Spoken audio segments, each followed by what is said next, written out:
ketiga yang sudah terjadi tidak akan pernah kembali lagi. Yang sedang terjadi saat ini dan waktu yang akan datang yang belum tentu ada untuk kita. Kalau kita mati, kita tidak menikmati waktu yang akan datang. Setiap waktu kalau kita sia-siakan,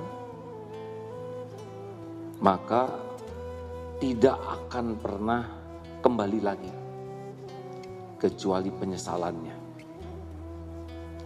Tetapi waktu yang kita isi dengan sebaik-baiknya sehingga sukses mengisi waktu, itu tidak ada bandingannya harganya. Jadi kesuksesan seseorang itu bisa kita lihat di dalam surat Al-Asr. Allah bersumpah dengan waktu.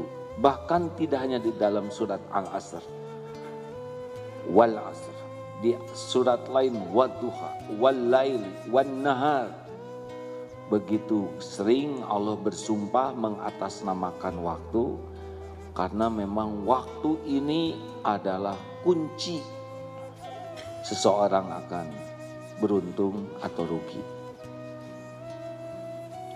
Setiap orang diberi waktu yang sama, 24 jam sehari. Ahli sorga juga 24 jam. Ahli neraka juga hidup di dunia 24 jam. Yang hafal Quran 24 jam sehari. Yang tidak hafal-hafal juga 24 jam sehari. Orang soleh 24 jam sehari. Kaum munafik, musyrikin, zolimin 24 jam sehari.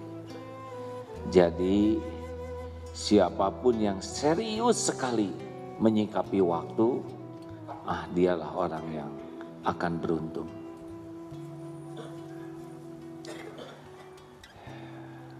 Dulu pernah kita bahas, waktu sama, isi beda, itu kuncinya.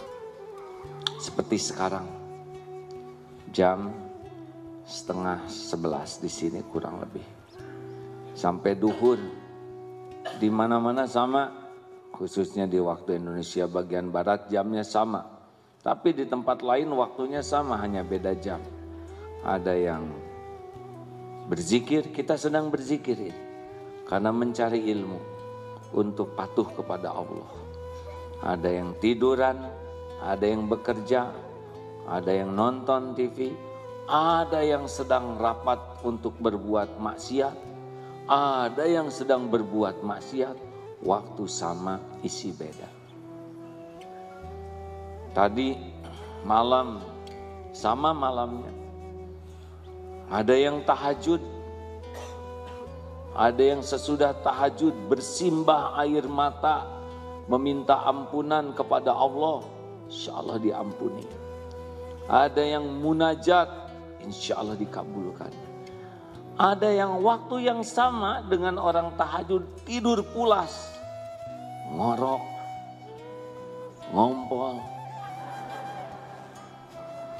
Ada yang tidak tidur, tapi maksiat, kelayapan, mau nyolong, waktunya sama, hasilnya beda, benar? Makanya waktu itu berharga. Dan jangan melakukan sesuatu yang menggunakan waktu kecuali yang berharga. Jadilah kita manusia berharga.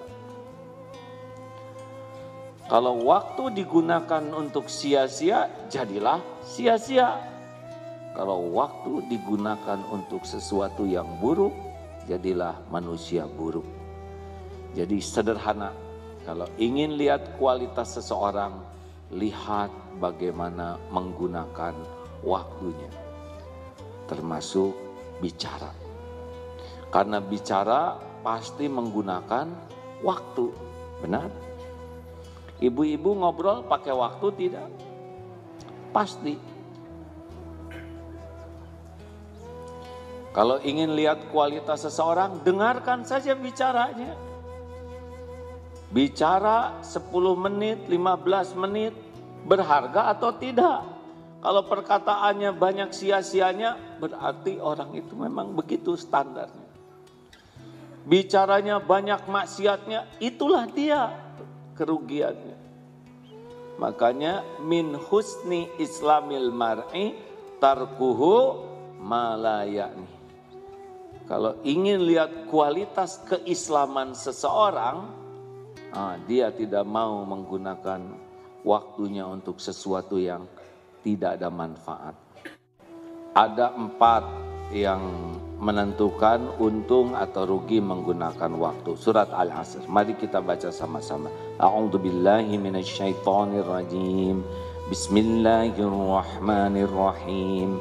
Wal 'asri innal insana lafi khusr illa alladziina aamanu wa 'amilus shalihati wa tawassaw bil haqqi wa tawassaw bis sabr.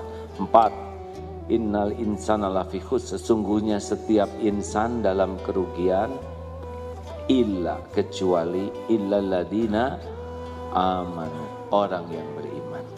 Kalau tidak pakai iman, apapun yang dilakukan tidak akan menguntungkan. Walaupun secara dunia mungkin menguntungkan, tapi untuk kepentingan pulang ke akhirat tidak menguntungkan, karena tidak akan didasari sebagai ibadah. Makanya setiap waktu harus bisa meningkatkan keimanan kita. Amanu, kata Imam Ibnu Qayyim, bisa juga diartikan paham kebenaran.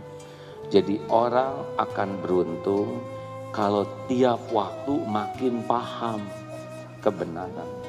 Bukan tahu, paham. Rasulullah Shallallahu Alaihi Wasallam bersabda, "Man yuridillahu bihi khairan, yufaqihu fiddin." Barang siapa yang dikehendaki Allah kebaikan baginya, yufaqihu fiddin, Allah fakihkan agama, paham agama. Ini maaf ya, yang hadir, yang menyimak lewat medsos, mungkin saat yang sama ada yang diberi uang, nih saat yang sama. Ada yang diberi makanan, ada yang diberi pakaian, ada yang diberikan harta, ada yang diberikan pujian, ada yang diberikan gelar nih saat yang sama ini, ada yang diberikan jabatan, tapi yang ciri orang yang akan diberi kebaikan oleh Allah, diberikan paham. Jelas hadirin sekalian, mana yang lebih berharga saat ini? Milih mendingan diberi paham agama atau diberikan paham masakan?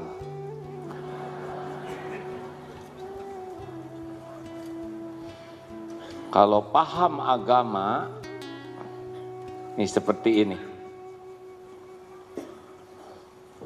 Sunnah minum ada berapa? Ulangi.